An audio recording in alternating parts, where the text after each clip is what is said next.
کبھی کبھی سب سے قیمتی خزانہ وہ ہوتا ہے جو دکھائی نہیں دیتا مگر محنت سے مل جاتا ہے۔ ایک کسان مرنے والا تھا۔ اس نے اپنے 3 بیٹوں کو بستر کے پاس بلایا اور کہا، میرے پیارے بیٹوں، میں مرنے والا ہوں۔ میرے پاس تمہارے لیے کوئی سونا چاندی نہیں ہے، مگر میری انگور کی باغ میں ایک خزانہ دفن ہے۔ کسان نے کمزور آواز میں کہا، میری موت کے بعد تم اس خزانے کو ضرور ڈھونڈ لینا۔ کسان کی وفات کے بعد بیٹے فوراً باغ میں گئے اور خزانہ ڈھونڈنا شروع کیا۔ انہوں نے پورا باغ کھود ڈالا، ہر انچ زمین کو الٹ پلٹ کر دیکھا۔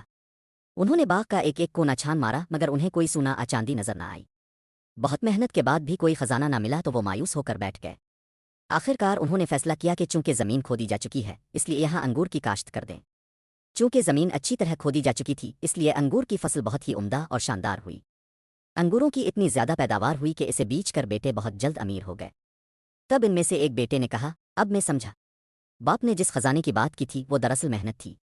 دوسرے بیٹے نے جواب دیا، ہاں، حقیقی خزانہ محنت اور کامیابی ہے، نہ کہ سونے چاندی کے ڈھیر۔ محنت ہی سب سے بڑی دولت ہے۔